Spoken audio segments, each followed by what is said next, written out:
Okay, I invite everybody to please close your eyes and take a nice big deep breath.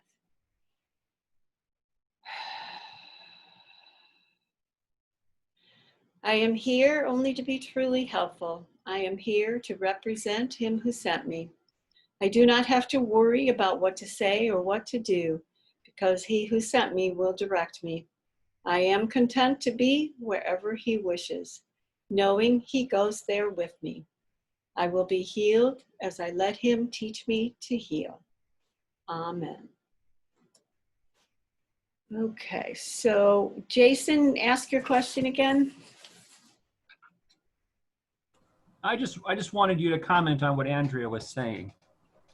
Well, I mean, I think like Bob Wolf just mentioned that, the peace comes from within. And, I think we can explore what does the word peace mean to me, but I think what we really need to work from is those moments when there's no question, I'm not at peace. And it can mean something's happened on the outside, or it can simply mean I woke up in a crabby mood. And to look at that as a representation that I must have chosen wrongly. It must be aligned with the ego thought system. And I want to find out what his response or what his answer to my lack of peace is, and allow that to come tumbling through me as a result of the choice to see it from his point of view rather than my point of view.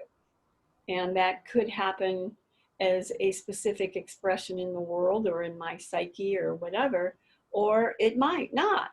But I've opened the door to that awareness and that possibility, and keep asking from that place of, I don't know, I would rather see peace than the experience I'm having.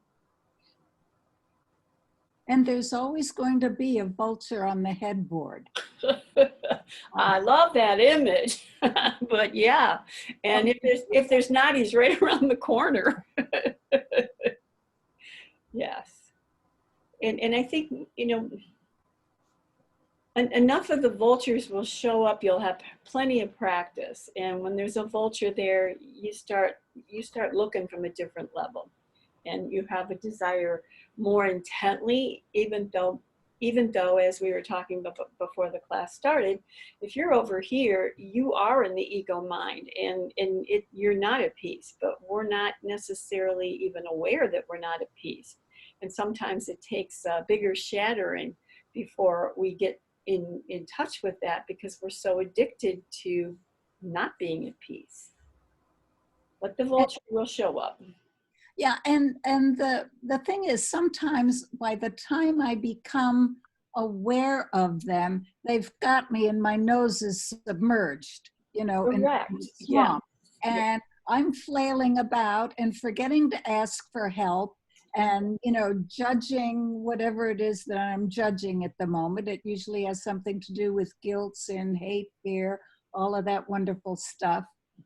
And I have no idea how this process works.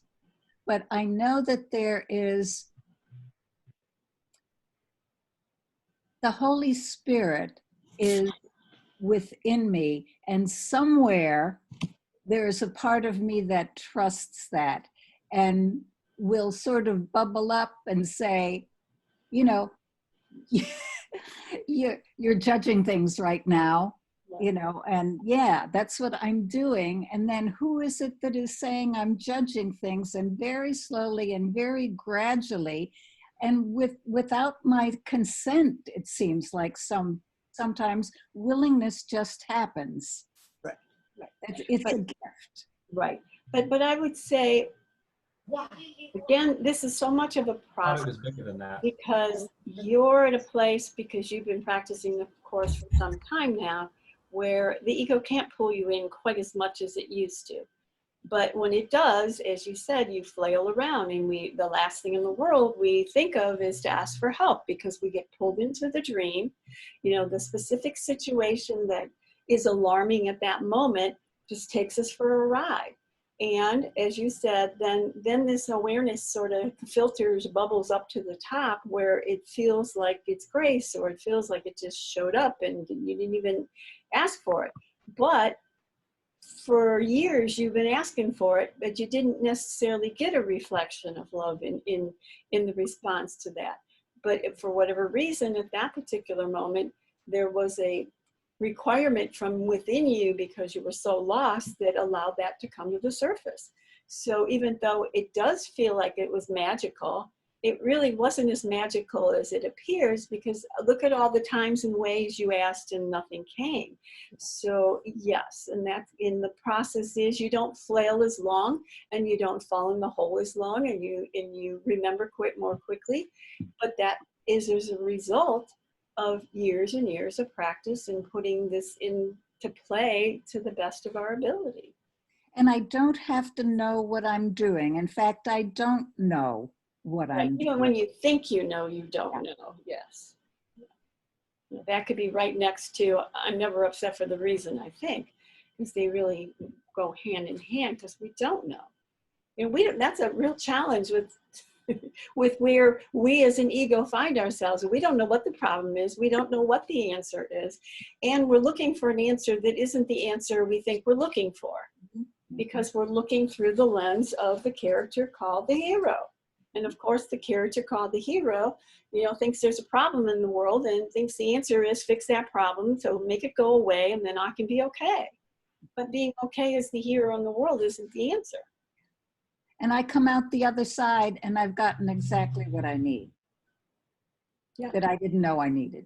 Yes, yes, exactly. And that's why I think, there's even a big section in the course that talks about the idea of developing trust.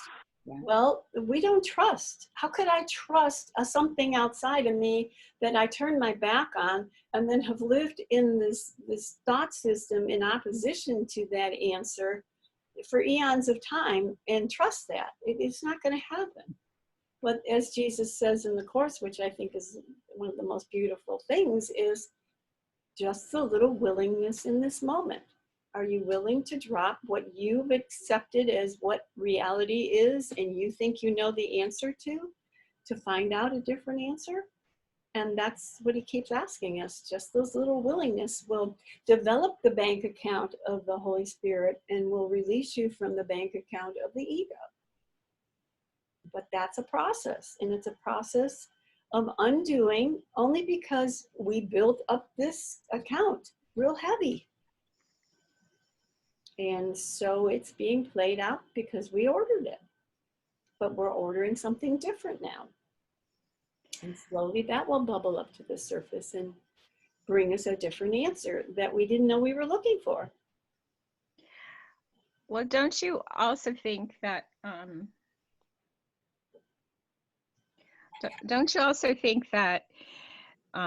your desire, it has to come from your desire to want to know and experience peace. And even if you don't know what it is, which, before you ate ice cream, you didn't know what it was. So that's where it really comes from. It's your desire to have a different outlook, to start experiencing something different from what you've been getting and what you feel like is happening all the time. Well, And I would say definitely,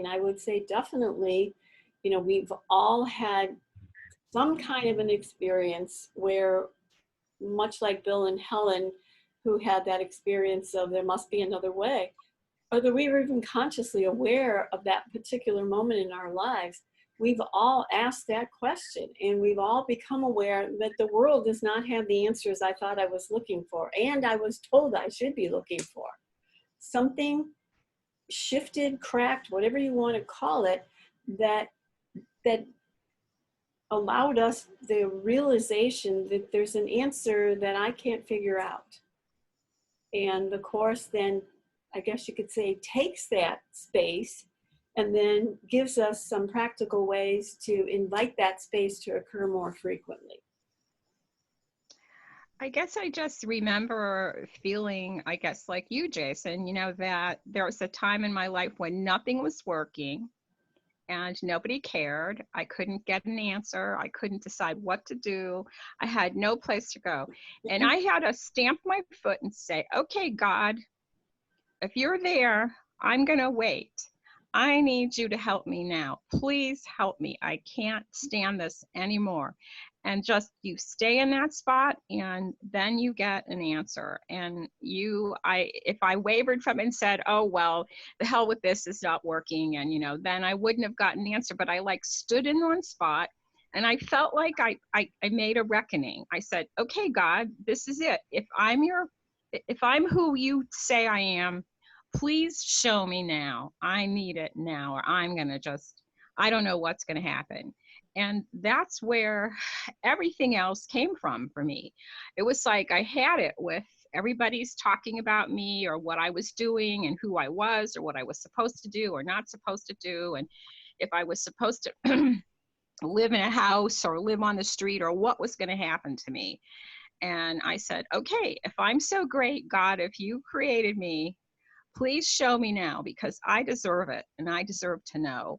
And then somehow, like, my breath went to the place where I said, okay, I'm going to wait it out, because what worse could happen?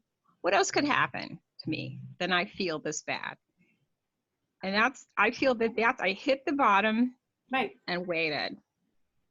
And that's exactly what I was just trying to say. We all came to a place of recognizing, I've done it my way. I've tried to find an answer in every which way I could possibly come up with it. And I don't have an answer, which forces us to step out of the way to allow him to show us.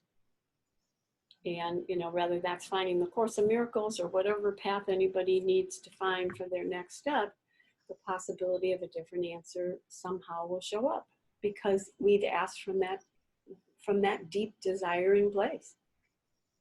I mean, and then you hear the word peace and you say, okay, what does that mean?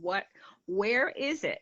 Like, as if the word peace comes down from that old Groucho Marx show, comes down and is the word of the day. Like, what does it mean? And then, only then are you going to get any glimmer of it, when you say, I don't know if there's peace, but I want it. And Right. if that's what you tell me, then I'm going to go for it. Right. Until I get it. And I think not everybody will come up with the word peace. Some people will just become aware that this is just unbearable and I can't tolerate it anymore, and I need something beyond whatever it is I'm experiencing. Everybody is walking the same journey, I guess you could say, but we're all going to find a different way of having that be expressed in our life, and they're all perfect. Because well, Marianne, Yeah. So what I get tripped up in more than anything is where it's not one of those extreme situations, where you can easily tell between whether you're at peace or not at peace. Right. Like, if you're in a fight with somebody, you're obviously not at peace. Right. It's more like when I'm watching television or exercising or doing something, I'm not really in a total peaceful state, but I'm not really, we say you're either at peace or not at peace, but it doesn't feel that way. It's almost like a very subtle kind of distinction. Yeah, boredom, ennui. Yep, it pushes you. Yeah, but again, I think it's like, that white tablecloth with all the gunk on it that I just described a few minutes ago. When we start, it's like, it's so dirty. Normally, if you throw on another glob, you're not even going to notice it, because I'm so addicted to that globbiness. But as we start to, clean that off or rise above the battleground, or however you want to put it, the subtleties of I'm not at peace start to come to the surface, where in the past, I wouldn't even be aware that was even a possibility, because I didn't have some traumatic, horrible thing happening in my life.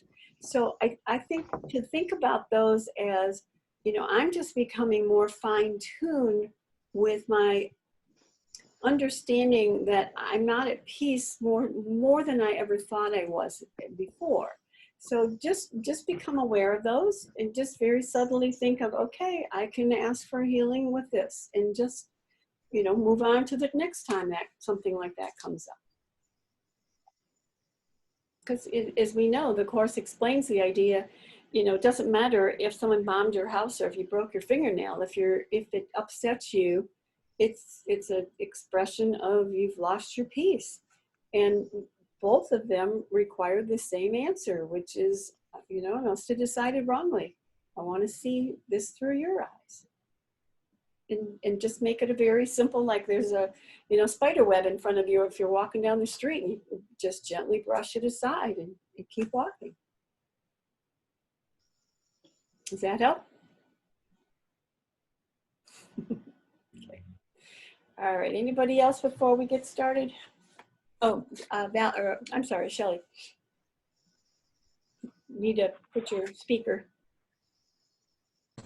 So I am used to feeling all the time like either nervous or anxious, and it's become so ingrained in myself and my being that but now through practicing the Course and everything, I am more aware that I'm anxious or I'm nervous, which really helps then to remember to take deep breaths. But before it would just be so normal. I wouldn't even know anything was wrong, but now I am more aware of when I am anxious or nervous, and so that's a good step. Absolutely. And the thing is, I'm sure probably at this point you're less into that than you were before, but you're more aware of it now than you were before. Yeah. Okay. So we are going to go back to the section called The Dreamer of the Dream, which we started last week, and it's in text 27, section 2, paragraph 1, which I forgot to write the page, so let me look it up. Okay, it's on page 581 in the text.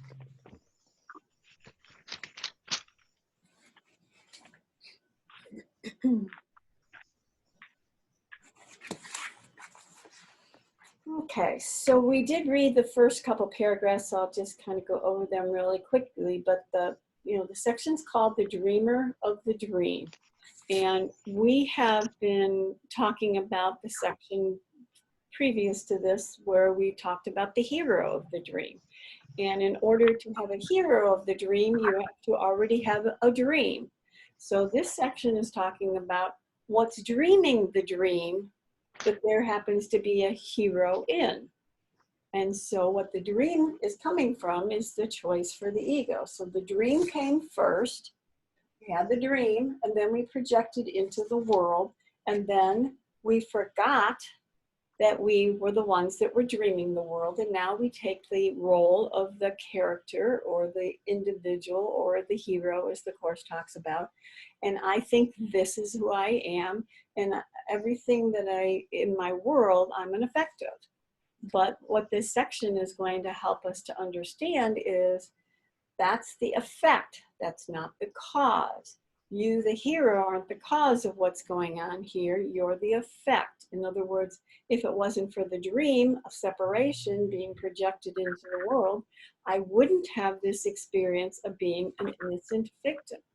But because this is the way it's been set up, the Course or Jesus is trying to diligently help us to try to understand that we're not really the character in the dream, we're really the dreamer of the dream.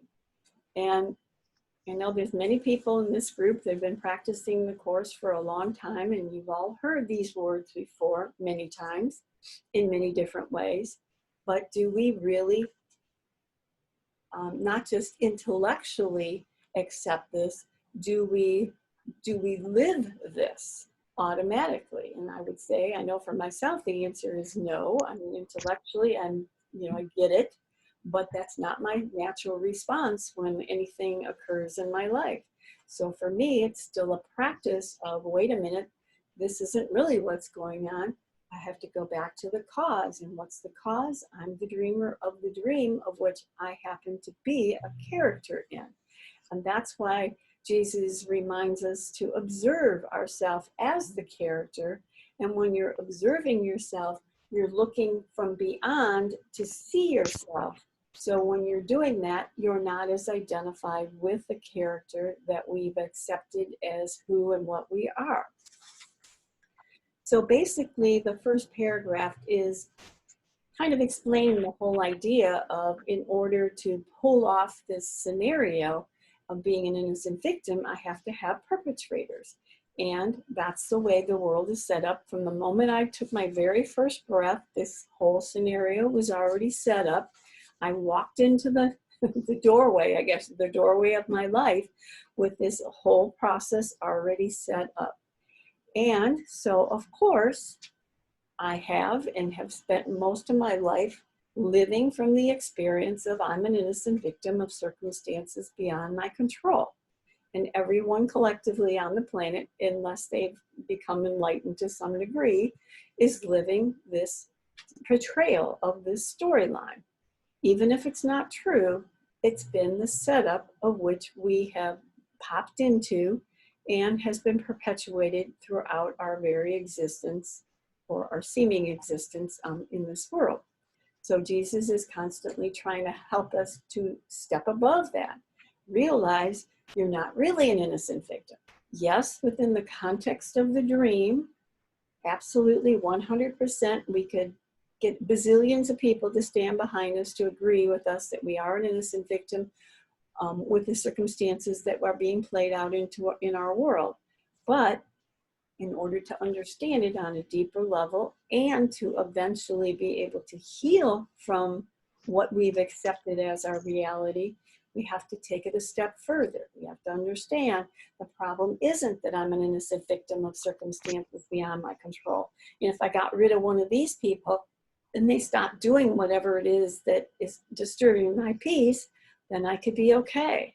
But it will never work because another something will pop up, because the film and the camera is still projecting the thought system of the ego, and the thought system of the ego is the opposite of what and who we are. So in paragraph 2, Jesus says, now you are being shown you can escape. What he means by that, he's going to try to help us escape from this dream that's not real, and find a way to undo the process of our identification with it. All that is needed is you look upon the problem as it is and not the way that you have set it up. Well, how did we set it up? We set it up, again, not as Mary Ann, the hero of the dream, but as the Son of God who separated from the love of God, had guilt, sin, and fear in his mind and couldn't tolerate it. So he projected into the world the guilt, sin, and fear, so that it appears the guilt, sin, and fear is outside of me, so that I could play the part of an innocent victim. That way I can be innocent. It's somebody else's fault that I'm not at peace, and I don't ever go back to what really made the cause in the first place. So we run around in this dream, always playing the part of an innocent victim. And as Helene said, you know, another vulture will appear. And the reason another vulture will appear is because the problem isn't the vulture. The problem is the thought system, which initiates the need for a vulture. So I fix one little section of my world and another one pops up and takes the place. That puts me into that state, seemingly, of being an innocent victim. But the deal is, I was I'm not an innocent victim because it was our choice to separate. But every time we play the innocent victim, we make the dream more real, right? Absolutely, sure. So the more you recognize I'm playing the part of an innocent victim, and you take it less seriously, and you smile at it or observe it from the the observation position, the less attached to it you are. It's not about recognizing, oh, look, there I go again, playing the innocent victim role, and then you feel bad or guilty because that's the role you're playing. What you're really trying to do is step back and become less attached to it rather than more attached to it. But the ego has a way of slipping itself into that as well. Where before I didn't know I was doing this to myself. Now I'm aware I'm doing this to myself. And I recognize that I'm playing the part of an innocent victim. And then I add guilt to it, which is not what Jesus is asking us to do. All he's asking us to do is observe the fact that you're playing this role. Don't judge it, don't attack it, just be aware of it. But it's we that add the guilt or the I'm not doing this right or I should have done it better. And he doesn't, that's not what he's asking. But because we're looking through the lens of guilt, we add our own interpretation to what's going on. He simply says, just observe, observe without judgment or condemnation. But we're not capable of doing that most of the time at this point because we're so wrapped up in guilt. We need to find a way to put that into the plan. But as you practice the course more and more, you become more and more finely in tune with it.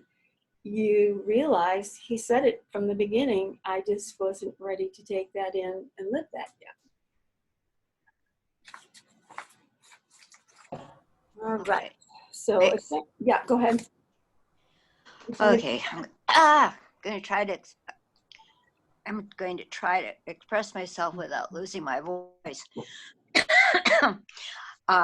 Last week at the end, you were talking about if somebody calls you, you know, this, and I joked around about saying that remember Wayne Dyer said, if somebody calls you a car, does that mean that's what you are? You're going to go vroom, vroom. Well, just after that, my neighbor, who has been incredibly mean to me, he's a perpetrator, he's like a Nazi. He's a big guy, he's a big, tall guy with big blonde hair, and he's twice my size and half my age. And he harasses me. But yesterday, he looked, he said, because I did not move something out of the yard, and he said, "You're a piece." He just with as if you see a cartoon, with just, "You're a piece of shit." And he caught me so off guard. I was frozen, and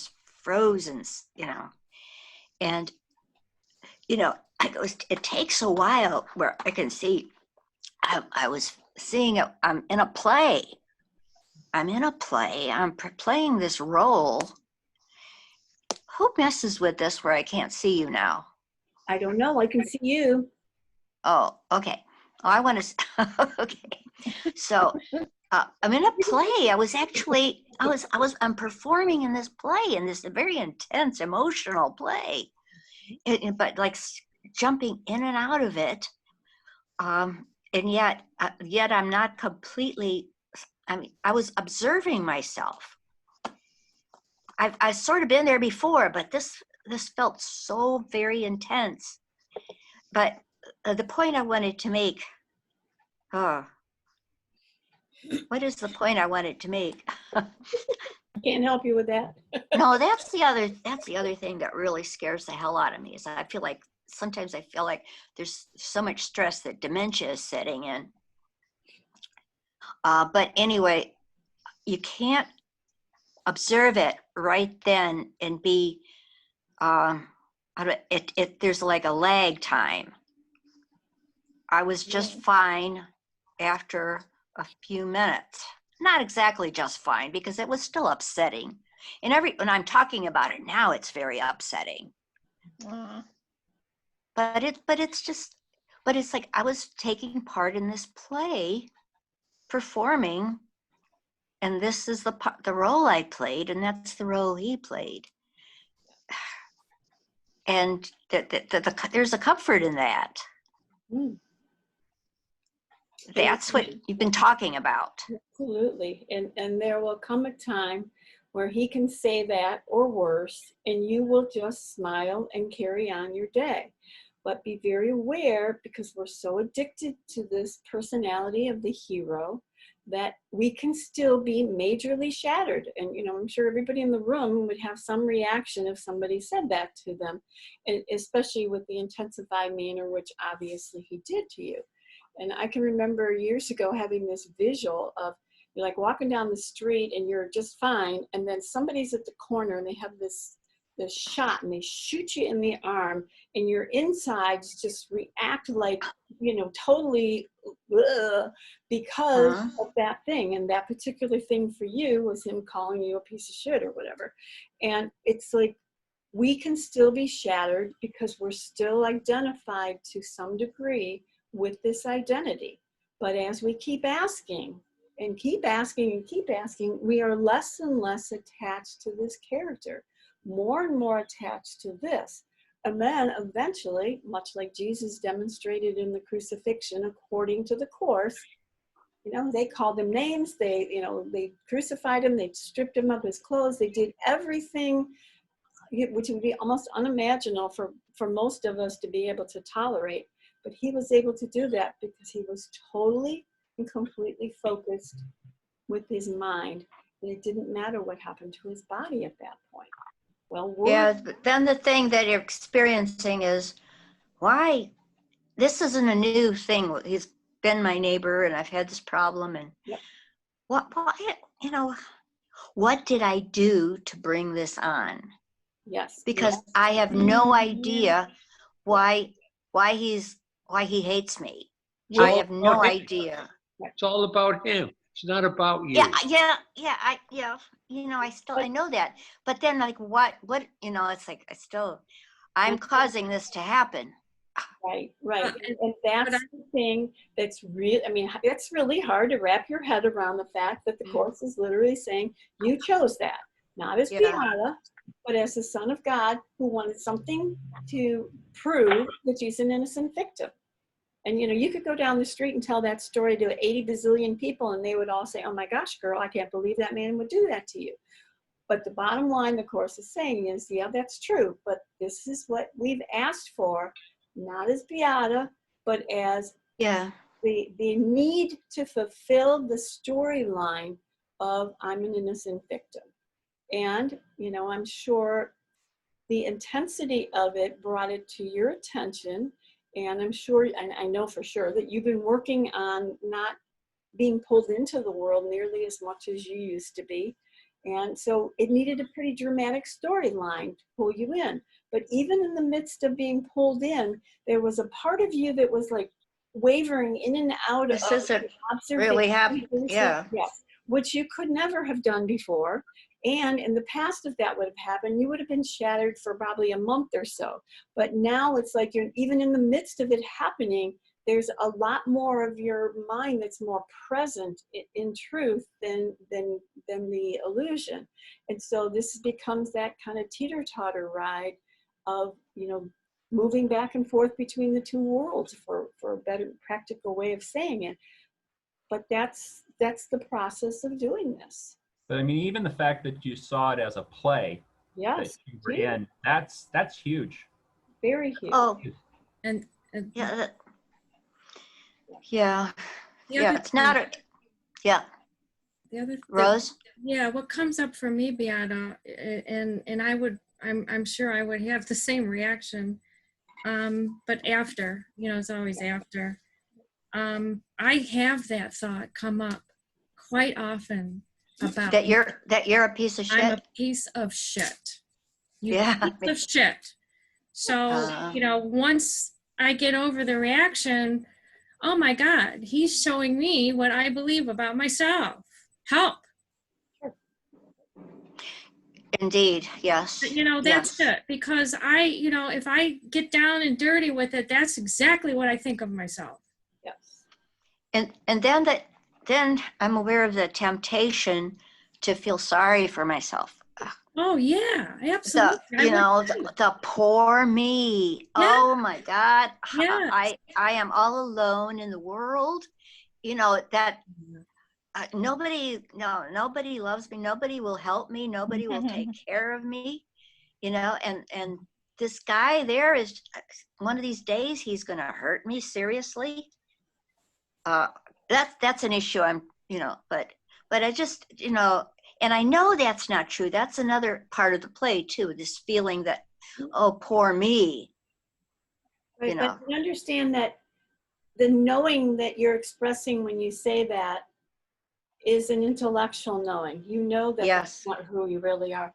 But your attachment and addiction to the identification of the character called the hero of the dream hasn't lived up to that ability to know that yet.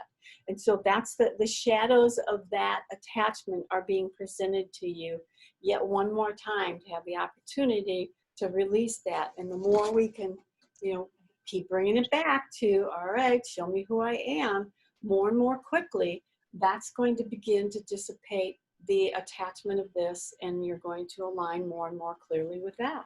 And this is hard work, guys. This is to stay true to the focus of what do I really want, because I do feel like I'm poor me. I mean, we have to acknowledge that's what comes up whenever we're having those experiences. And that one workbook lesson where it talks about the idea of, I think I am the home of evil, sin, and darkness. And if you knew who I was, you would recoil as though I was a snake. That's what we really feel about ourselves as a result of the choice for separation, which we camouflage and hide behind all these other things and say, no, that's the problem. But this is really the problem. And we have to even look at that, as Rose was kind of pointing out, of how many times do I tell myself a piece of shit, whether I'm saying those words or I'm looking at myself as something other than love. And we're going to have many opportunities to see this from so many different facets, and they're all going to give us the opportunity to completely align to this eventually. But it's quite a ride. Quite a ride. Yeah, how many people out there think of themselves as being loved? I'll bet you that there's none of them. Yeah, that's correct. Yes. If they're honest, if they're honest, that's correct. Right. And so he was really speaking what he knows about himself. Yes. Right. Intellectually, I know all this. That's the frustrating part. Yeah. Intellectually, I know all this. I've been there, done that, through all this stuff, and still there's that hook. There's that hook that tears your emotions apart. Yes. And a lot of it's my mother stuff that I've still got to keep trying to shuffle off these coils of my mother, who's the martyr of all martyrs. Yeah, we all play that part really well. Yes. With ourselves, and justifiably within the context of the illusion. It's set up, but I'm an innocent victim, and this was the one that did it today. Yep. There's something so disgusting about that. Yeah. And it's like it's turning the projection around. Yes. When you can, because you can't do it when you're in the middle of the, oh my God, this guy's a lunatic and he's going to hurt me. And, once you get past that and the dust settles, it's turning the projection around. Oh my God, I think that of myself. And I know I think that of myself because I've had experiences of it. Yeah. And is that true? Is that really true? But that's when it's time to ask for help. Right. Well, that's what I'm doing, and because talking about it is incredibly helpful. Yeah. Just bringing it out in the open. I would say that when we are in our ego, that we think of ourselves on that far left chart as all those bad things. Evil, darkness, and sin. Just like Mary just said. And there's a tremendous also shame. So for some reason, how can you identify with love when you're in the ego? You can't. Yeah, you can't. And be aware that you were talking about shame on top of all this. It wasn't bad enough. We went through what we went through, and then whatever. Yeah. But understand that shame we think of has to do with the character called Beata. Yes. Beata must have done something wrong. Beata didn't do something enough, Yes. whatever. And that's not what Right. the problem is either. The problem is the Son of God made a choice that wasn't the correct choice, that brought the experience of guilt, sin, and fear. And then it dumped it into a world and said, this is Beata. She's the innocent victim of all this other stuff. None of those is where the problem is. But look at how it's just like that. The guilt just goes from here to here and here to here. You know, it's like we stuff it wherever, and it has nothing to do with our bodies or anybody else's bodies. But we have to kind of climb out of that well or whatever, and keep letting go of all those beliefs and attachments that it does have to do with us. But how do you tell how attached we are? Is when you go through an experience like that and you have the automatic response, and then you explore it and see all the other ways that it gets played out. Correct. And each time we can step back and see it a little bit more clearly, we're becoming aware of how tricky the ego is and how quickly it can pull us into all these different avenues. So what happened to Beata is a blessing.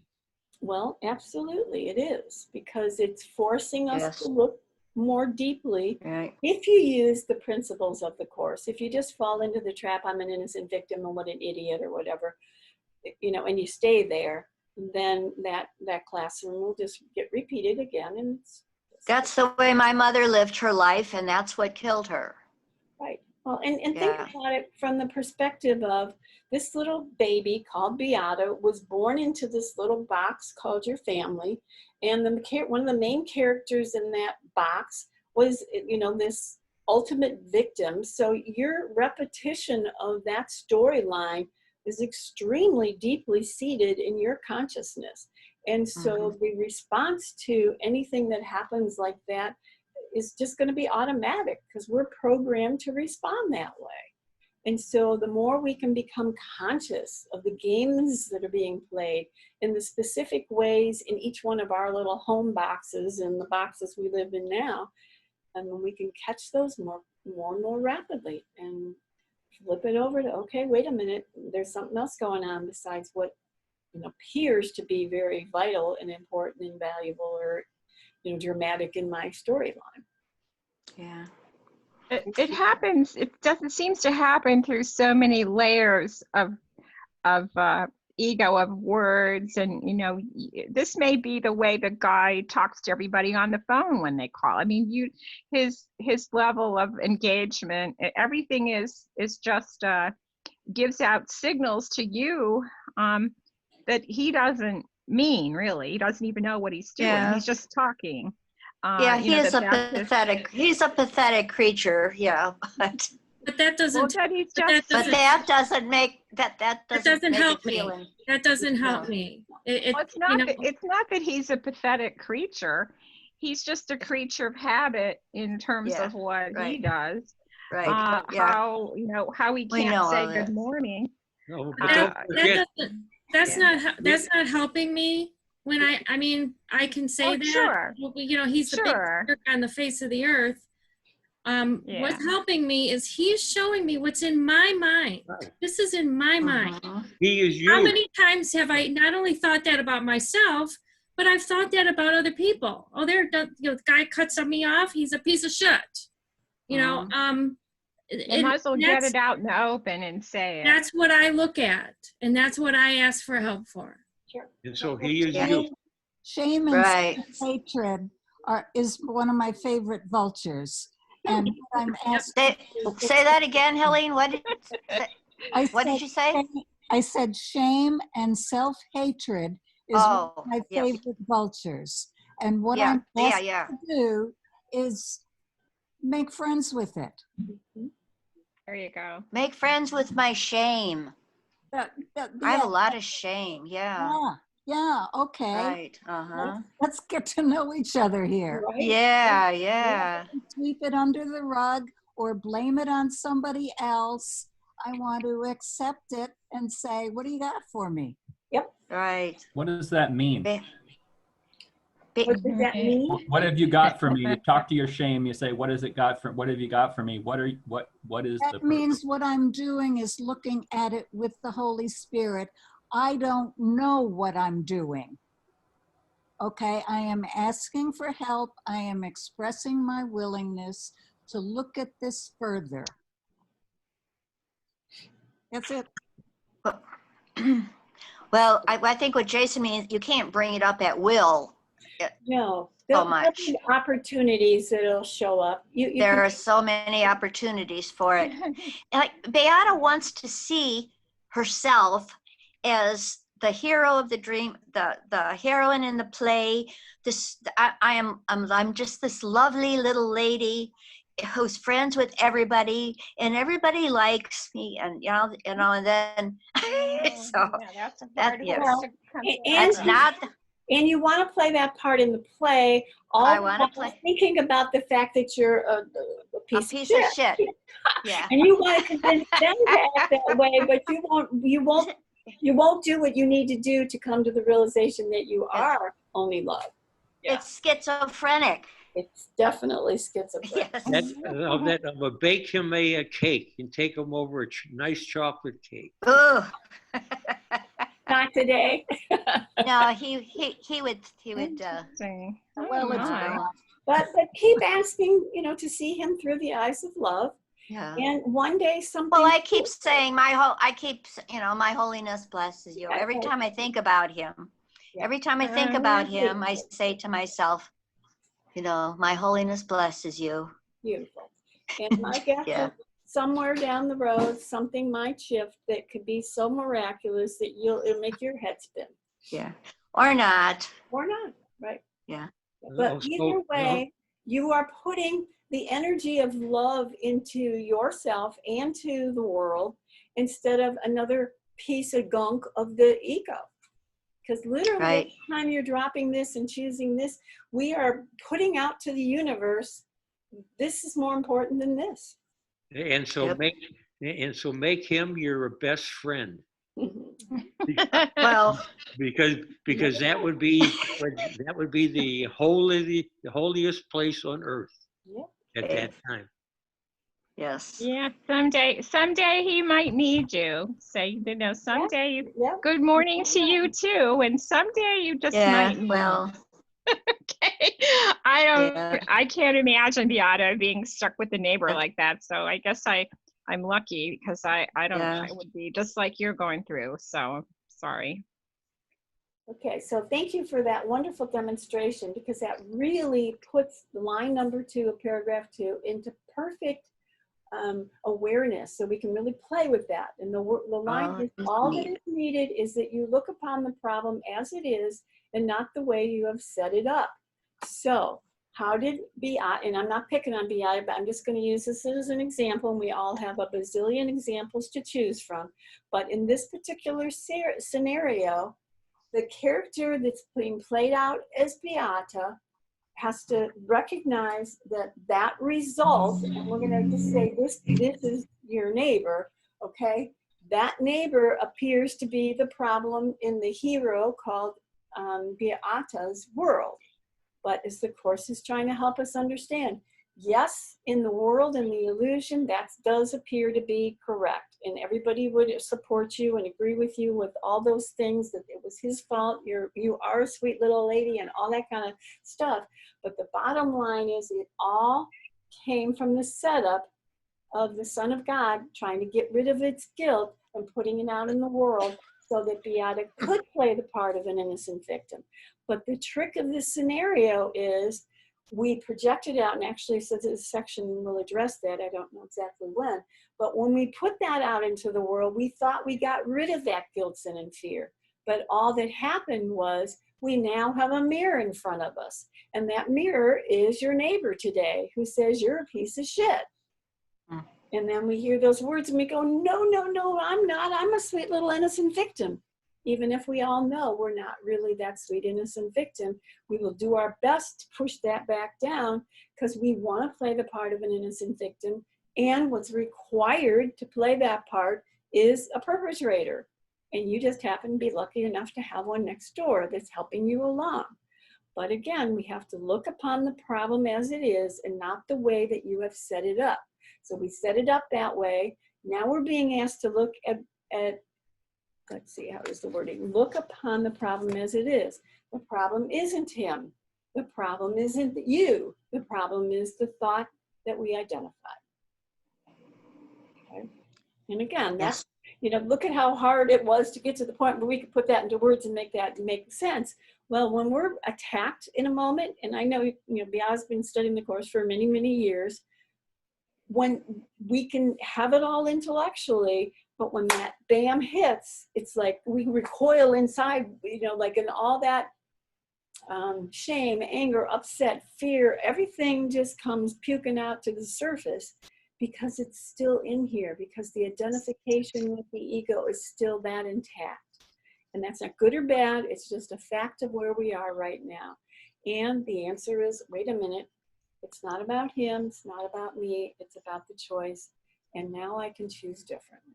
And that's why I was sharing my story as a teaching moment. Thank you. Thank you. Yes. And again, you know, she might not have been able to turn that around to observing it from afar, you know, for a month or so, or 2 months, or 5 years. But because of the practice you put in, even in the midst of it, you were able to be kind of in both places, wavering back and forth, and that's amazing. All right, so how could there be another way to solve a problem that is very simple, but has been obscured by heavy clouds of complication, which were made to keep the problem unresolved? And basically what he's saying is there another way of solving this problem that you've kept obscure because you didn't want to see how to solve the problem, because you want this to remain this way, because you don't want to look at what the cause was that made this occur. All right, so without the clouds, the problem will emerge in its primitive simplicity. So when we can scrape away the identification as the character or the hero of the dream and drop the blame from what appears to be the problem, then we could go to the primitive simplicity and understand where the real problem lies, so the answer can then be solved. The choice will not be difficult because the problem is absurd when clearly seen. So again, if we understand this is not the problem, the yacht is not the problem, the thought is the problem, then we're going to stop filtering through all this gunk as frequently as we do now, because it's going to dawn on us a little bit more quickly that, wait a minute, I'm not going to be pulled down into that trap again when I know that's what I've got to look for. And, you know, I give the example sometimes of having a pile of poop and a pile of whipped cream. And if you really like whipped cream, you probably wouldn't be digging in the poop. But because we're so addicted to the poop and we're so addicted to the part of being the hero of the dream and the sweet little adorable innocent victim, we like that because that covers up what the cause is. But when we really get serious about, I've had enough of this, and we really want to find out who we are and who our brother is as well, then we're going to be digging in the whipped cream a lot more than we're going to be digging in the poop pile. But right now, we're very confused because we're so addicted to the identification with our ego. No one has difficulty making up his mind to let a simple problem be resolved if it is seen as hurting him and also very easily removed.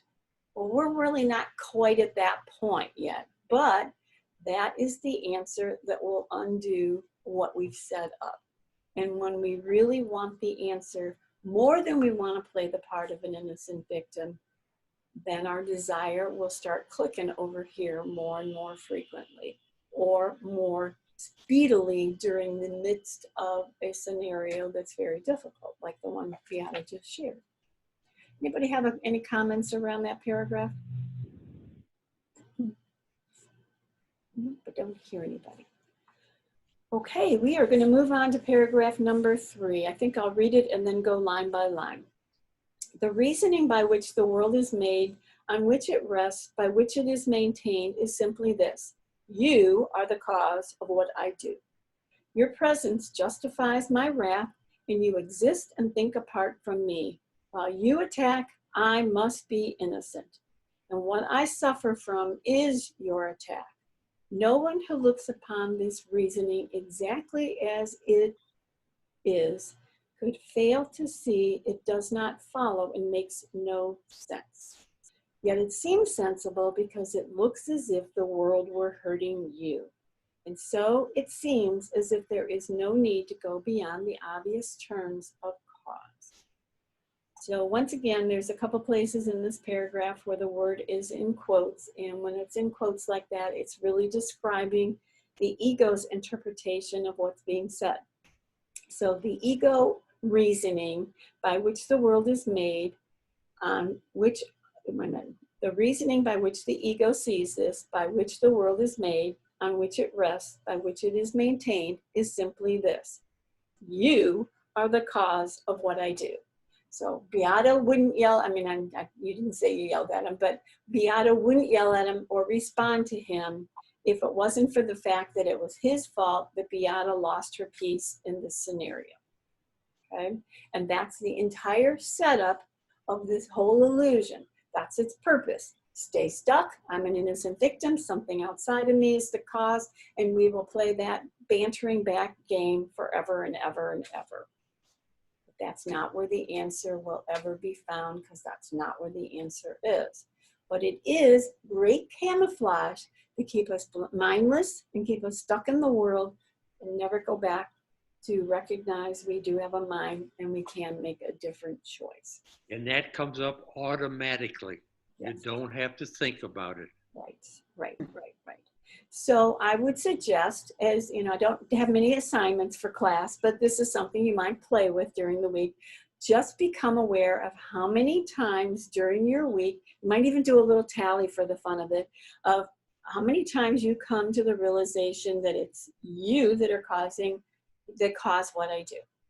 Or basically what it means is you're the one that took my peace away. And see how quickly and how often this is being played out daily in our life experiences. And remember that, you know, if your body hurts or you're in pain or you're having some difficulty even with your physical body, that's still part of the deal, because this character is just as much as important as any other character on the chart. And it's playing a part to play out the I'm an innocent victim thing, because I can be an innocent victim of my body and what it does or doesn't do. All right, so your presence, in other words, the person that's causing the problem or the thing that's causing the problem, your presence justifies my wrath, and you exist and think apart from me, okay? The guy next door, last week with Rose with the wrong kind of milkshake, somebody cuts me off on the road, you know, whatever it happens to be, and there's a myriad of different things it can be, it's always, I think you're apart from me, and it's your fault that I've lost my peace. Because 2 minutes ago, I thought I was at peace. Even though what the Course would probably say is you probably weren't at peace, but you weren't blatantly aware of your lack of peace. And now this trigger just pushed your button, and now we react automatically.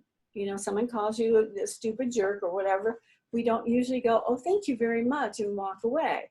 We are set up as a robot to respond and kill or be killed. It's natural, it's automatic, and we're really stopping a flow of a programming that was put into place at the Big Bang. It's going to take some practice, guys. It's going to take some practice. While you attack, I must be innocent. And that's the number one goal of this structure of the illusion. We're going to play this out so I appear to be the innocent victim. And in order to play that out, we literally require to have a perpetrator. Again, that can be a person, a place, a situation, my body, an experience. It doesn't matter what form it pops in, just so I can play the part of an innocent victim. And this is all to hide the original mistake that was not even real, but we accepted as real. And then we did our best to get rid of it so that I could still exist as a separated self, which is what I wanted. Because again, In oneness, I got all the gifts that God had to give, The only thing I didn't have was that I could be God. I could be the creator. So we left that. We chose to be the creator. We became the thing. Then God was the in opposition to us. And then our brothers, because we projected the guilt, sin, and fear that we felt outside of ourselves. And we live in the thought system of guilt, sin, fear, death, projection, and I'm different, but we blame it on something else. So I can play the part of an innocent victim. And as long as we want any part of this, you know, this, not this, because we don't really like the effect, we just like the goal, which is I'm an individual, I'm special, and I'm different. To whatever degree we are identified with that in any way, shape, or form, consciously or subconsciously, this is going to run the show. Even if I sit here and proclaim with every ounce of who I think I am, all I want is God. This is going to run the show if this is the one that's been invested in more than this. All right. So while you attack, I must be innocent. And what I suffer from is your attack. It has nothing to do with what I set up. It has everything to do with what you did. And as that line says, all that is needed is for you to look upon the problem as it is and not the way you've set it up. I've set it up this way. I forgot I set it up this way. And now I think I'm an effect of the thought that I set up. But we're not. All right, so no one who looks upon this reasoning, again, quotes is the ego's way of looking at it.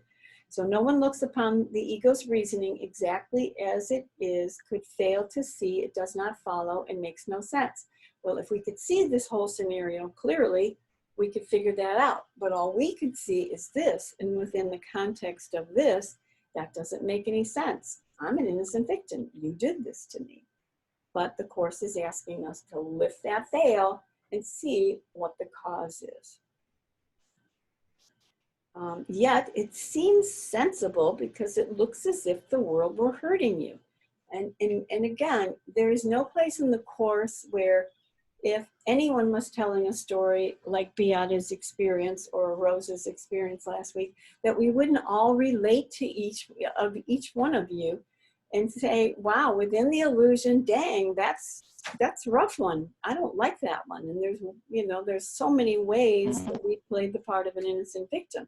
And within the context of the world, it's not asking us to belittle the experience that a person is having, but it is asking us to rise above the bewildering experience of the illusion to get in touch with what really happened to cause or to bring this effect into place and then make us brain dead while we stayed here and forgot there was another way. And so it seems as if there is no need to go beyond the obvious in terms of cost. So what he's basically saying is, if this is all there is, where do I have to go from here? And that statement we sort of started with at the beginning of the class of Helen and Bill, where they had that realization, there's got to be another way. What they were really trying to say, whether they were consciously aware of it or not, was this world sucks, it doesn't work very well, and gosh, I sure hope there's a way better or beyond this that can solve the problems that can't be solved within the context of this illusion. And that invitation allowed them to see from a higher place, and then the Course began to come forth within that context. All right, that was a biggie. All right, so on to paragraph 4. There is indeed a need. The world's escape from condemnation is a need which those within the world are joined in sharing, yet they do not recognize their common need. For each one thinks that if he does his part, the condemnation of the world will rest on him. And it is this that he perceives to be his part in the deliverance. Vengeance must have a focus. Otherwise, the avenger's knife in his own hand and pointed to himself. And he must see it in another's hand if he would be victim of attack he did not choose. and thus he suffers from the wounds a knife he does not hold has made upon himself. All right, so line 1, there is a need indeed. The world's escape from condemnation is a need which those within the world are joined in sharing, yet they do not recognize their common need. And what is their common need? Their common need is our ability to go from mindlessness to mindfulness, or to recognize there is a mind that made a choice that brought forth this cause, or excuse me, this effect. That's all of our common needs. And when any one of us can stop the flow of this and choose for this, we're not only accessing that common need, we are reflecting or showing our brother that there is another possibility. So one day, Beata may be able to be identified enough within her own mind where there will be absolutely no reaction, no matter how hard that neighbor pushes against her.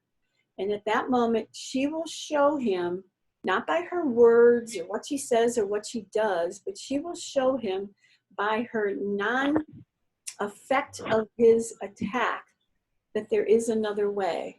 And for those of you who were here last week, I shared the story of a woman that was in a workshop with Ken, where the woman had a mother who beat the hell out of her all her life and just about killed her numerous times. And at one point in time, as an adult, she went to see her mother, and her mother started up with her usual attack and abuse, and the girl stopped. She didn't respond or wasn't affected as she normally had been the whole time through her childhood.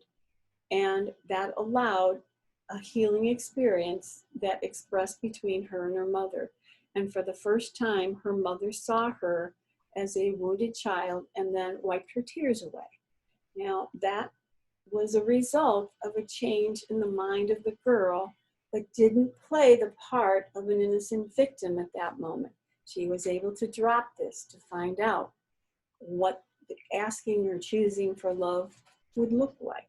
Now, that doesn't necessarily happen every single time we specifically ask, but the connection with what we are is building, even if there's not a reflection of that love as a response to any given asking. But it does happen. All right, so the world's escape from condemnation is a need for, I've already read that one. Okay, so for each one thinks that if he does his part, the condemnation of the world will rest on him. So what that basically means is if we condemn our brother, which is the normal thing for us to do if somebody attacks us, it's automatic. Marianne doesn't have to sit up at nights trying to find out ways to respond to somebody that attacks her. And this doesn't necessarily mean physically, it's any form of attack. But our natural response is always to attack back because we are living in a thought system of kill or be killed. So it's natural, it's automatically the way of the world of the separated aspect of who we are. And so that's how we play it out. And it is this that he perceives to be his part in its deliverance. We believe I'm justified to attack them back, defend myself, and that's the way the world is set up. And it's also the way the illusion is set up to perpetuate itself and never shift or change, but always remain the same. Vengeance must have a focus. We have to have somebody to blame the problem on. And I've given the example before of what's really happened is on some level, and I'm going to pick on Beata again, in Beata's mind, there was a thought and experience of I'm not worthy of love, somehow played out in your mind, and something had to be the problem or the fault of that thought within herself. So we can call this the guy next door. So we projected it on the guy next door. Now we have a legitimate reason for the vengeance and my need to attack, which is what we would normally do. And maybe Beata has never attacked him verbally. I don't know that story. It doesn't matter. But inside, she was attacking when somebody attacked her. That's the natural, normal response to that kind of thing. But it's a game of smoke and mirrors. It's because of this that I'm not at peace. But that's not the truth. It's because of that choice. And the Course is so adamant, and it repeats it over and over and over and over in so many different ways, because it really wants us to really, number one, start to understand this, and then eventually be able to live through this understanding so that we can eventually drop this completely and live only from the place of love. But again, it's practice, because we're so addicted to being this. All right, so the reason why we do all of this, blame it on somebody else, is because otherwise the Avenger's knife is in his own hand and pointed at himself. Well, if I had my knife and I'm pointing it at myself, and I say, I don't want to commit suicide, but this is what's going on, that would be pretty absurd. But in order to maintain the thought system, we go, I have a better idea. We'll put the knife in somebody else's hand. We'll play the part of the innocent victim.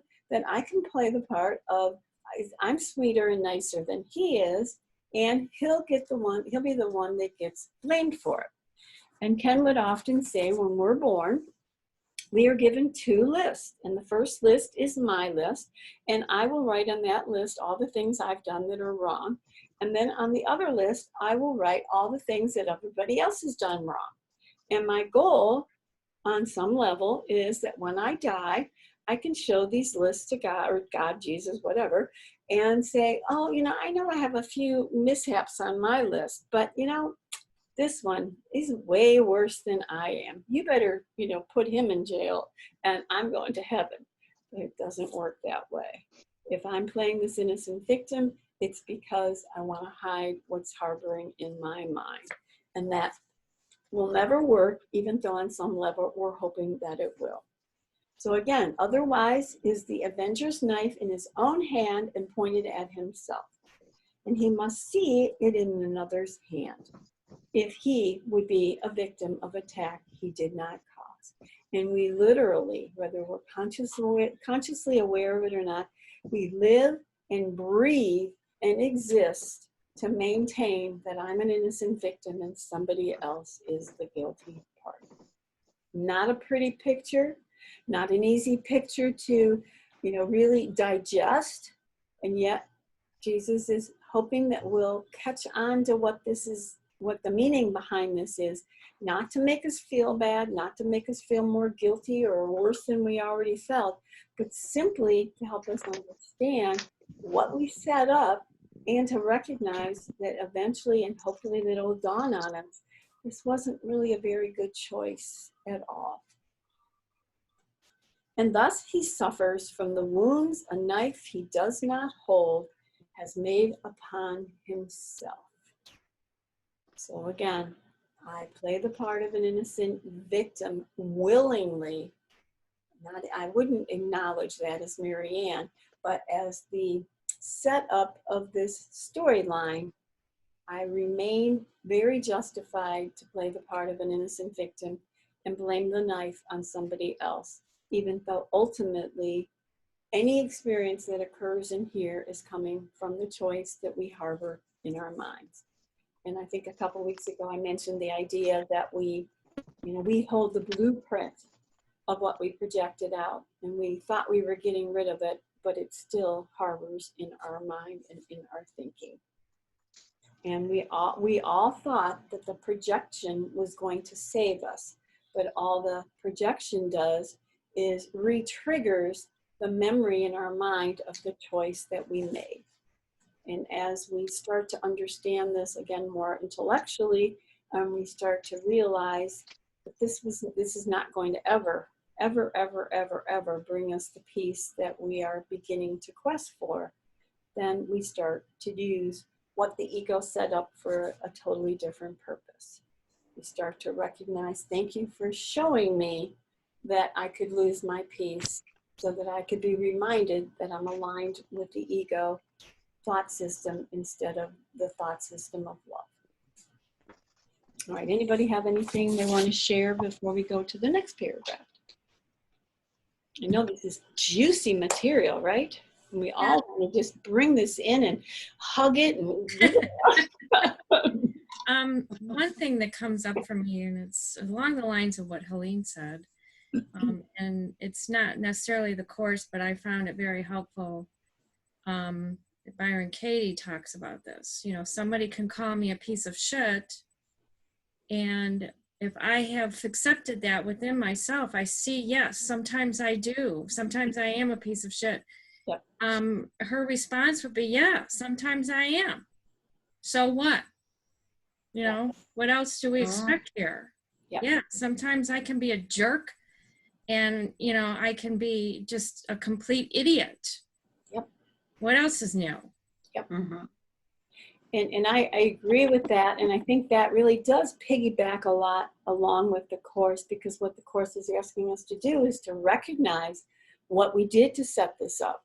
And the more we recognize all the games that the ego has set into place, the less they can hurt us. Because we're not oblivious to the games of the ego any longer. And yeah, because if I believe that about myself and I think it's wrong, yep. I'm you know, it's hitting me because I believe that, and yep. I think that's wrong. Yeah, I'm judging it. Yes. If I can just say, yeah, okay, I lie, okay. If somebody called me a liar, yeah, well, as Byron Katie goes, duh. You know, I can meet them there. Yes, I'm a liar. Yep. That's good. That's taking your power back. Yes, taking your power back, absolutely. Can I expound a little bit? Sure, go for it. Okay, because I'm looking at Beata's story and thinking that my episode with the vultures this morning was pretty much the same thing. Only, you know, my neighbor happens to be Harvey. Did he walk out of the room?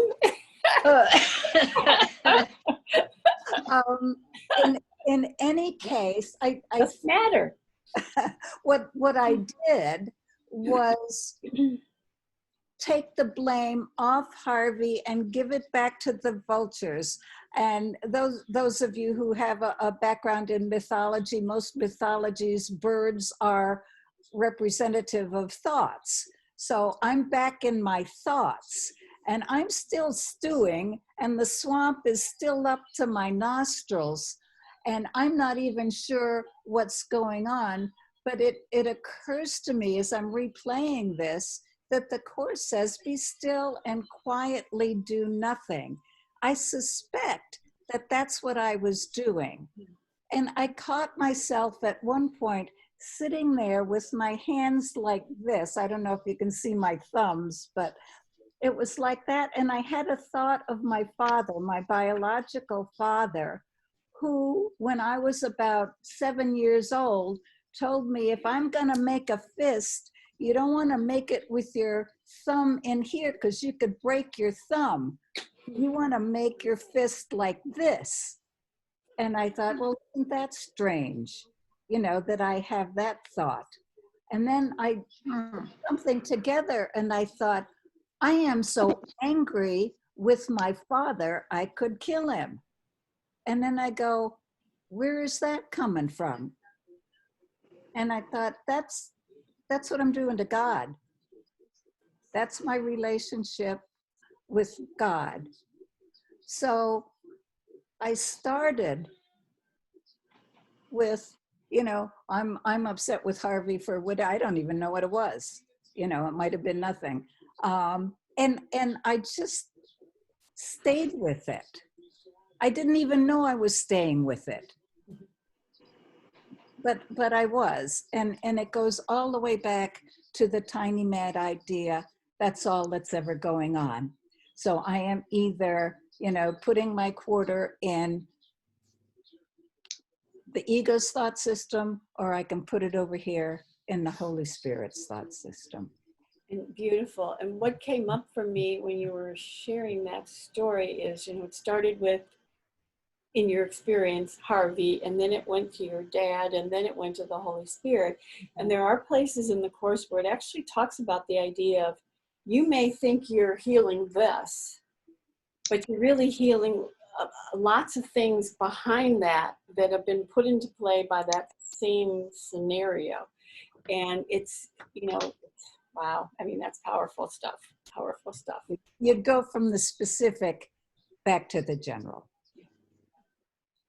So, and again, you didn't sit there and go, okay, tell me what this thing is, and I want to go back to my dad, and I want, no, you opened up the space for a possibility of another experience or another answer than the one you were dead set on proving was the problem.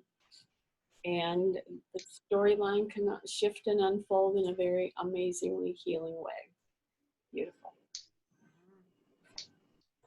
Okay, so paragraph number 5.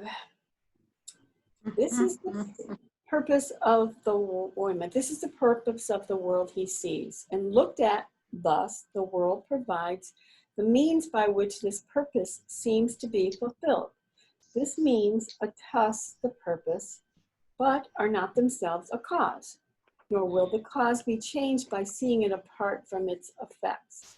The cause produces the effects, which then bear witness to the cause and not themselves.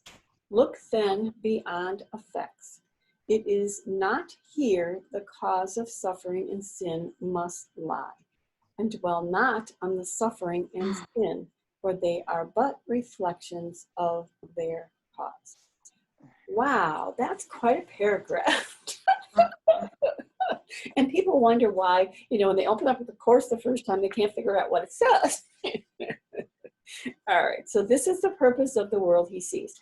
So the purpose of the world we see is to play the part of an innocent victim and have something outside of me be the problem.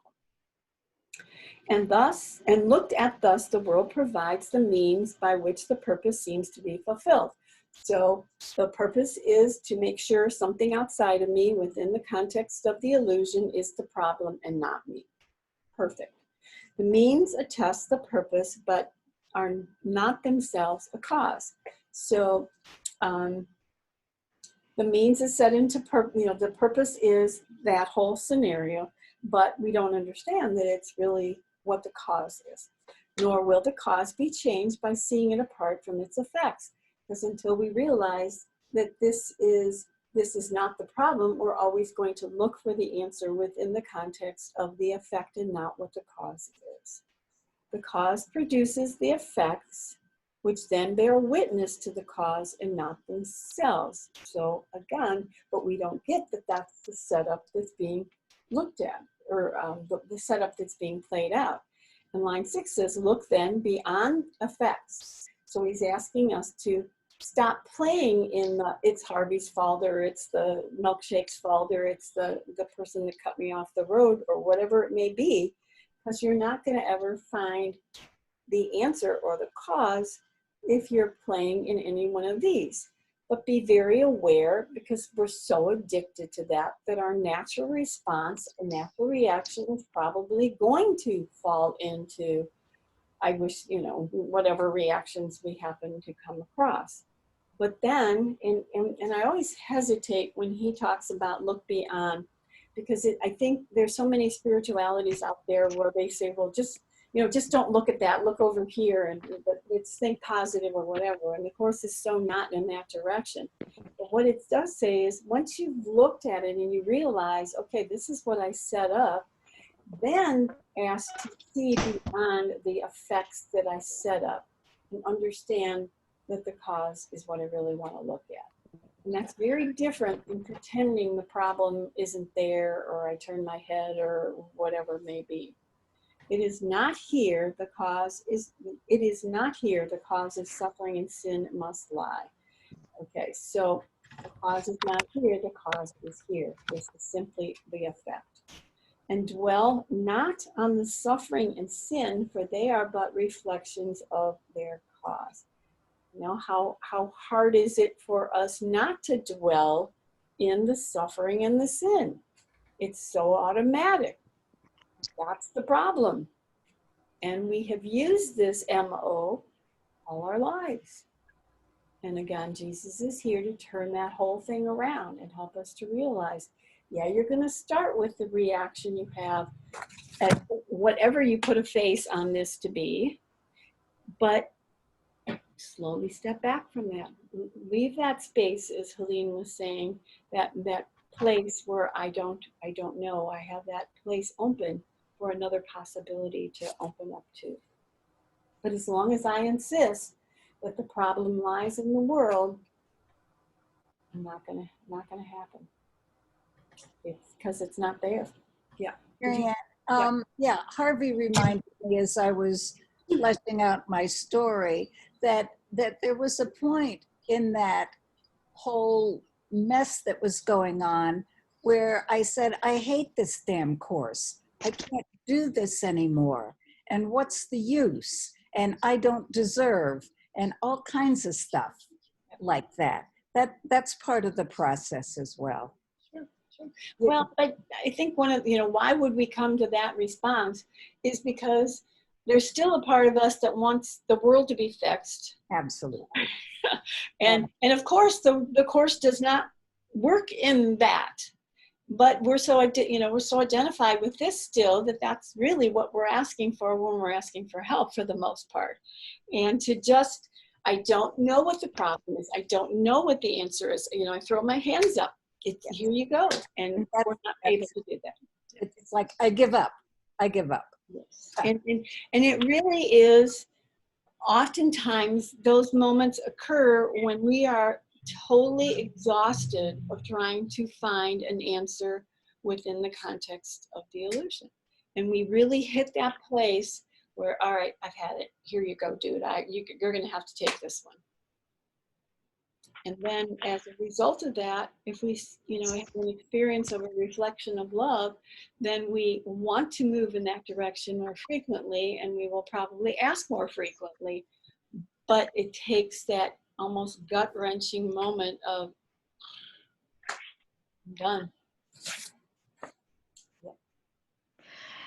It's so easy to blame it all on, I just remember blaming, that sense of boredom and what's it all about kind of thing, because it was Sunday. Like, oh yeah, it's Sunday afternoon. This is how my Sunday afternoons always end up. And kind of using that as the thing to get it away from me. But there I was, stuck still with the rest of Sunday to deal with. Yep. And again, if we're doing it on our own, there's always going to be another something that's going to show up that's going to give us something to spend our time on, because that's what the whole plan is all set up for. Okay, so paragraph 6, the part you play in salvaging the world from condemnation is your own escape.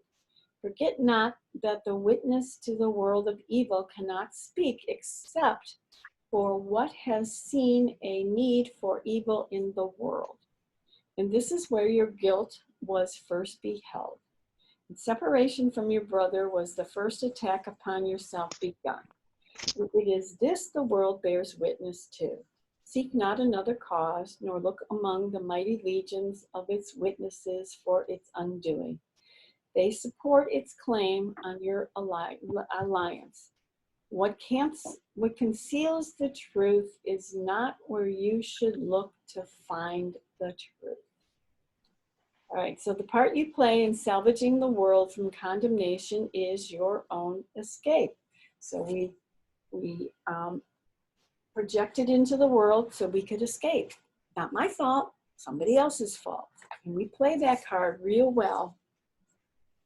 Forget not that the witness to the world of evil cannot speak except for what has seen a need for evil in the world. So this could not be played out unless we want the evil to appear to be in the world. And this is where your guilt was first beheld. So we projected the guilt into the world. I forgot it's in my mind, and now I see it wherever I turn because it's a reflection, or excuse me, a projection of what's going on in my mind. And when we really get that and begin to work with it, we can then take the purpose that the ego set up and use it for the purpose of, oh, I see guilt in my brother. That must be a reflection of what's in, or a projection of what's in my mind.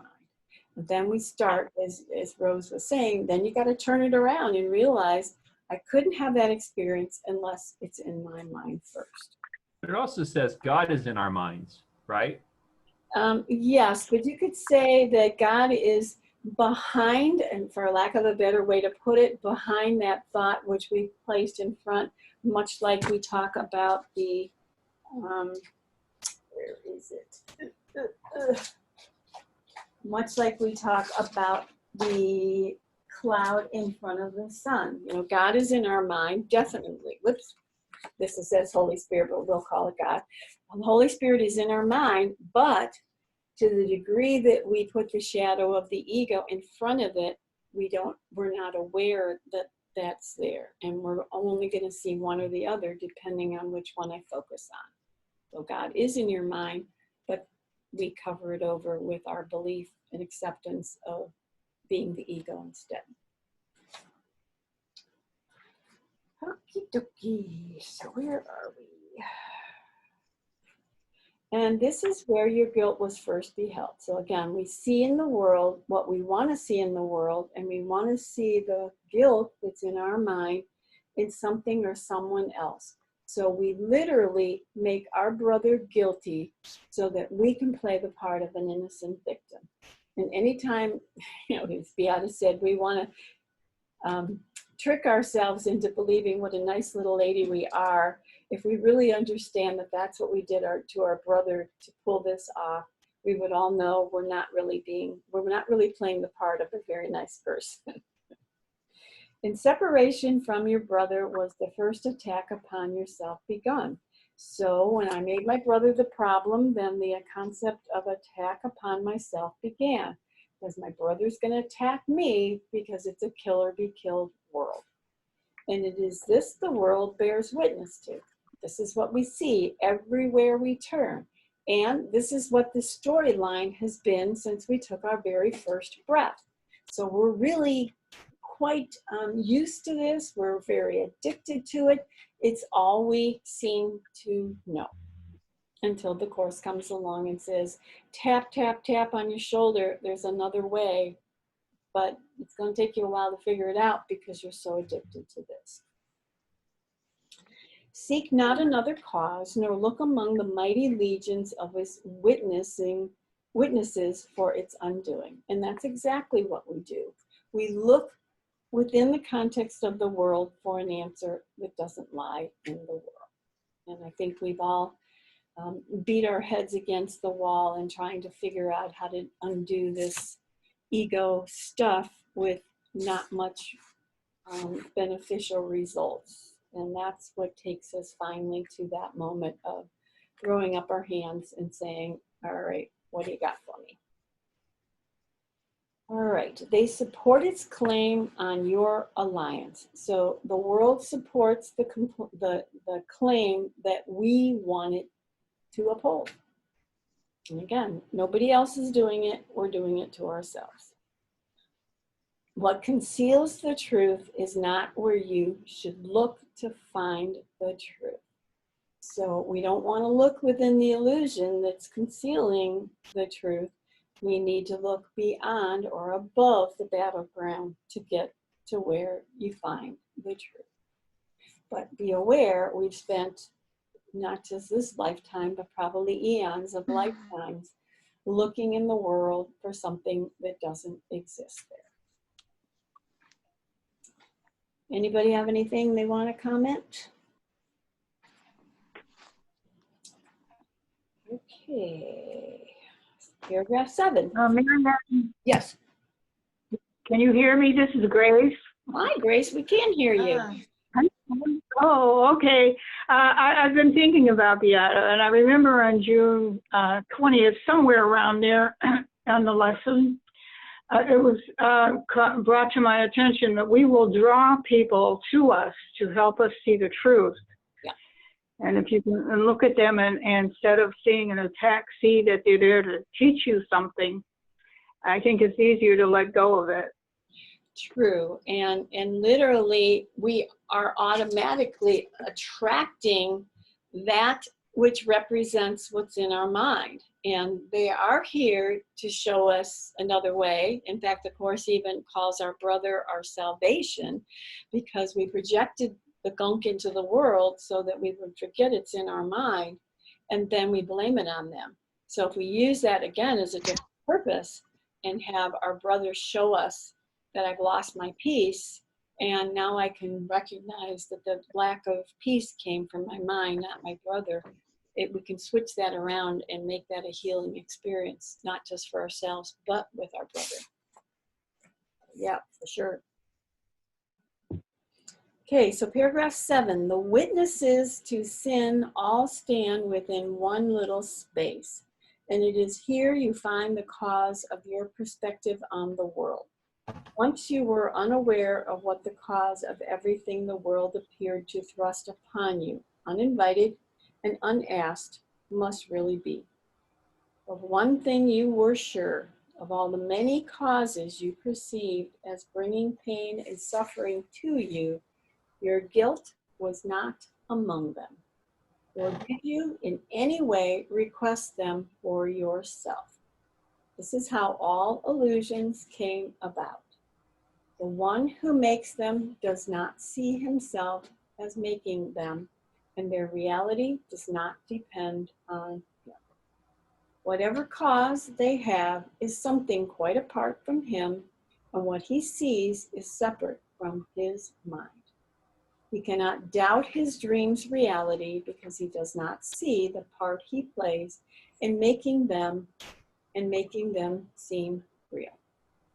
So we really did a number on ourselves of setting up this pretty much ironclad way of staying stuck within the illusion. But there's a line near the beginning of the Course that says there's a limit to how much pain we can tolerate. And when we hit that pain threshold, for a lack of a better way, that's, to me, it's almost like a yo-yo. You know, when you send out the yo-yo, the string is only so long and then eventually it has to come back. But to me, that's the threshold where we can't go any further into the pain, and then we bounce back into finding another way of understanding this and healing it. So the witnesses to sin all stand in one little space. And the Course would describe that tiny mad idea of the encompassment of everything that happens in our world. With one tiny mad idea, and that tiny mad idea took hold and then splintered out into a bazillion different little aspects that we call specifics, that we hone in on and say, it was this that took my peace away. But it was really one simple, tiny, mad idea of a thought of separation from the love of God, which hurled us into an experience of the total opposite of what we were. And we have accepted that as our reality ever since.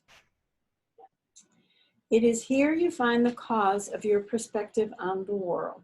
So no matter how much the world seems solid and real and it's the world's fault, the real cause is always coming from our mind, and that's why we perceive it in the world as we do. Once you were unaware of what the cause of everything your world appeared to thrust upon you, uninvited and unasked must really be. So we don't remember asking for it. We didn't think we invited it. We literally believe we are an innocent victim of it. Because again, we set up a world where this hero of the dream didn't exist at one point in time.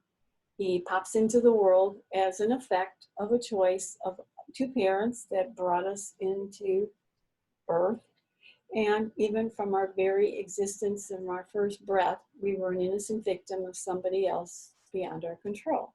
And every storyline within the context of the illusion has that same theme.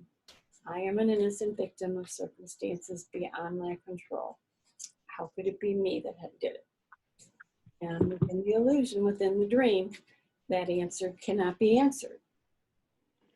It's only when we rise above that we can find an answer or an understanding of what got set up. Of one thing you were sure, and you can underline this next line if you have it, if you underline in your book. Of all the many causes you perceived as bringing pain and suffering to you, your guilt was not among them. Okay, so if we move this chart for a second, what made up the thought system was guilt, sin, and fear that then got projected into the world, seemingly outside of me, and that became the focal point of everything we experienced from that point on. But that guilt, sin, and fear was really coming from the mind. And what's the guilt? I believe I killed off God to exist, and he's going to come back and get me and do to me what I thought I did to him. Because you can't have an experience of oneness and two-ness at the same time, because two-ness wipes out oneness. So we believe we exist because of killing off oneness, and we couldn't tolerate that guilt, sin, and fear. So we set up this entire storyline to keep the focus on something outside of me instead of owning that it was our choice to make the decision to leave home. So again, of all the many causes you perceived as bringing pain and suffering to you, your guilt was not among them. And again, we set this up so that we wouldn't even remember that we were the ones that were harboring the guilt. So within the context of the dream, no way out. Everything is ironclad and we are safe as a separated son. But when we finally get to the point where we realize this isn't working and we want to start experiencing the peace rather than guilt, we are then become motivated to do something different. And it's not until that point occurs that we will make a change. And one of the phrases that came to Helen at one point in time was, never underestimate the power of denial. Because literally this is a story of the denial of the thought system in our minds. Okay. Nor did you in any way request them for yourself. So in other words, it wasn't guilt that caused this, and I didn't request this for myself. This is how all illusions came about. The one who makes them does not see himself as making them, and their reality does not depend on them. And that's the whole setup. And the course is literally here, and Ken would often say the number one most important aspect of this course is to help us recognize that we're not mindless. In the context of the illusion, we are mindless. I don't have a choice. I can finagle things within the context of the dream, but I don't know that I have a mind that made a mistake, and I certainly don't know that there's an answer to the mistake that was set into motion when it was chosen. And he cannot escape because its source is seen outside. Oops, I'm reading the wrong line. Sorry about that. Whatever cause they have is something quite apart from him, and what he sees is separate from his mind. So again, what we see on the outside is something somebody else did, not me. And again, as I was joking around about the idea of your assignment of how many times you feel like an innocent victim in your day, we really 100% believe we are an innocent victim of circumstances beyond our control. It's that ironclad thought system that has been established because we chose it, and it's kept moving in that direction. He cannot doubt his dreams' reality because he does not see the part he plays in making them and making them seem real. So not only am I an innocent victim, I'm oblivious to the choice to make myself the innocent victim so that I can make my brother a prophet. And this gets recycled over and over and over and over and over. And it takes a great deal, in my experience, I'm just going to speak for myself, a great deal of processing of my mind to come to really accept these words. And then it takes another layer of being able to literally live from that place within my world. And that becomes what this is called the Course in Miracles. This is the course that we have set into place. And now Jesus is giving us the course to undo what we've accepted to be our reality.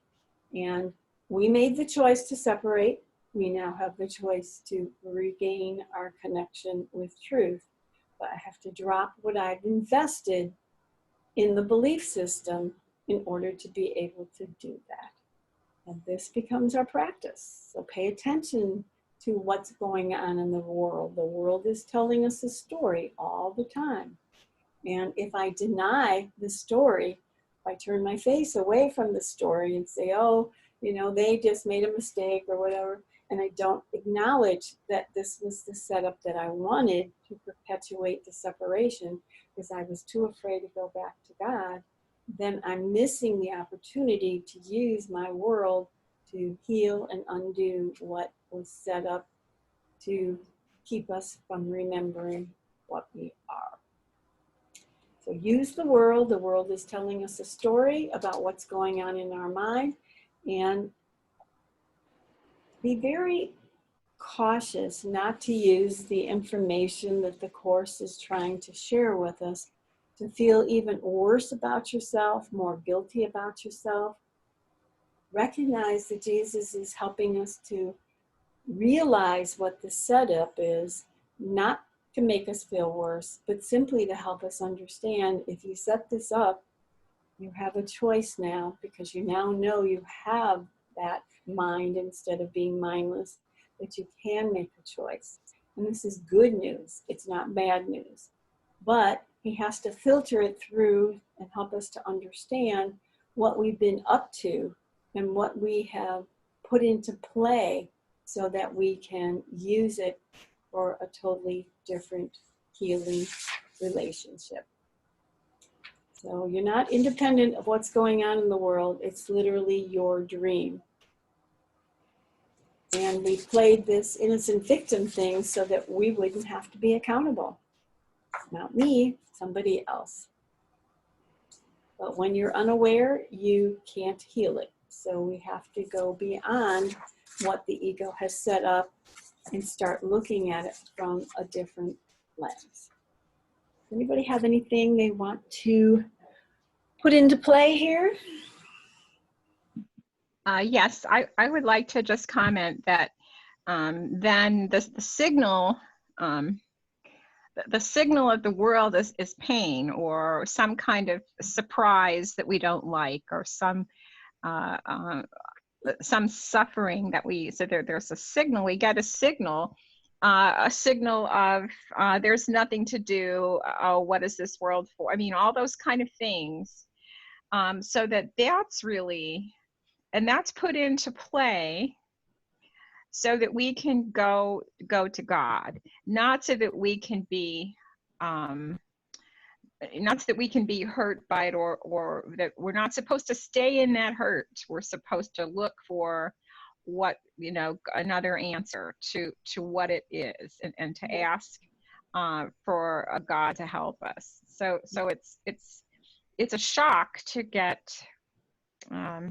yelled at or hollered at or be told something, and then the good thing is that then we can go to the Holy Spirit and ask the Holy Spirit to translate it for us, because we can't do it. We know we can't do it. It isn't our fault. We didn't do anything really to that person, you know, other than not respect ourselves or not. And so there we are in this pain, and then that's the signal for the Holy Spirit can come then. Otherwise, we just call him a name back, and we go in the house and slam the door and think that we've accomplished something. Right. And so. And even knowing this information doesn't mean that you won't do that, call them names and go in the house. But eventually it will dawn on you more and more quickly that that's not where the problem is, that's not where the solution is. But we have to start with where we are and keep working on asking for help. And as we continue to ask for help, our mind becomes more focused on the connection of love, and then starts to reflect on the love. And then our need to continue to defend and attack as we've been set up to be starts to fall away. And it starts to unravel the threads, I guess you could say, of our attachment to the ego. So yeah, pretty cool. And the only place we can get the answer is through our willingness, our silence over Yes. whatever we perceive, and our willingness to look at it differently, to ask, our willingness to not let that be the last word, so that we suffer. Yeah. And yet all the suffering literally comes from what we put on the screen. And you know, as you were saying, what you were saying, Andrea, I had the image of being in a movie theater, and you know, we look at the movie theater and we see characters, some of them we're familiar with because they're actors or actresses we like or don't like.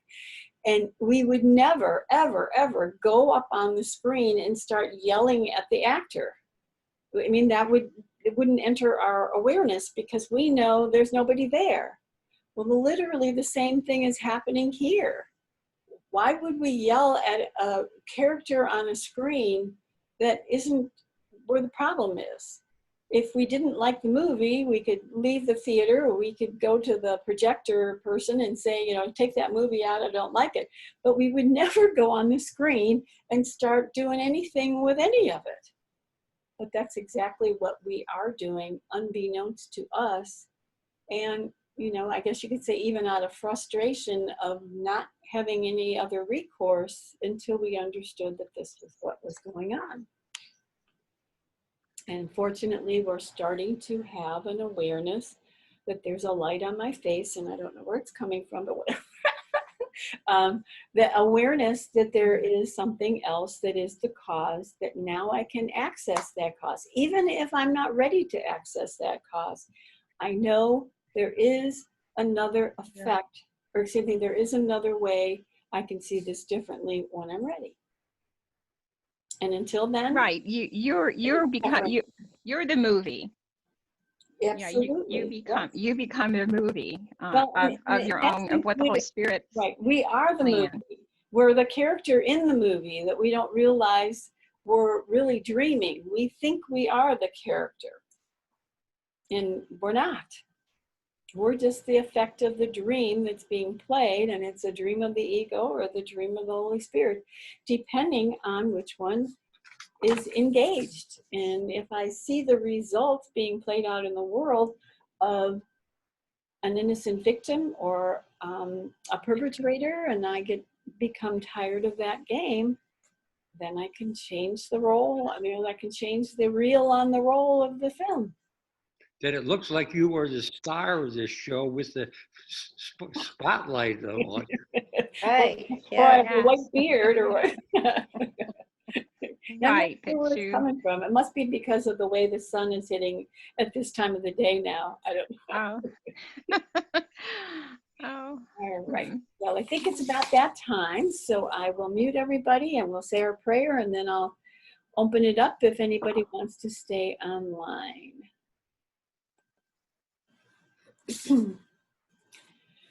Everybody take a nice big deep breath and let it all go. Forgive us our illusions, Father, and help us to accept our true relationship with you, in which there are no illusions and where none can ever enter. Our holiness is yours. What can there be in us that needs forgiveness when yours is perfect? The sleep of forgetfulness is only the unwillingness to remember your forgiveness and your love. Let us not wander into temptation, for the temptation of the Son of God is not your will. Let us receive only what you have given, and accept but this into the minds which you created and which you love. Amen. So Thank you, Marianne. you're welcome. Good to see all your little faces, and be well and have a good week, and hopefully we'll see you next time. Okay, you be well too. Bye, Thank Mary you. Ann. See everybody. Good to see you too. Bye, Jen. Bye. Bye. Bye. Thank you. Who's barking? Okay, Shelley. What kind of dog do you have, Shelley? One that barks. Oh, okay. I never, well, okay, never had a dog that didn't bark, but that's all right. Okay. Okay, that's your movie, right? No. There you go. And you know what you were saying, That's the Andrea, dog in your movie. you had mentioned before of the idea of boredom, and you know, we don't think about asking for help even in a situation like I'm feeling bored. And you know, even subtle ways like that, we can begin to ask for help when we become more aware. You know, it's, I think we think there has to be a problem, you know, like something in the world of significance, but it can be simply, I'm experiencing this boredom, and that's covering over the peace as well. It's so much easier to pick little annoyances than to wait for the drama. Yep. And I think the more we do it, the more those subtleties will catch our attention. But I think at first, it's the big ones that really get our attention, and then we. Say that again, Helene. It's so much easier to deal with the minor annoyances, the subtleties that I consider grievances, than it is to wait for the drama. But Drama's so much fun. that's what I heard, but I'm wondering, is that true? Is that really true? Maybe not for your movie, Beata. Yeah.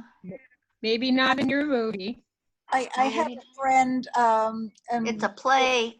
we were in a Your 12-step play, rather. program together. And what she told me was, you know, you practice with the mailman, you don't practice with your mother.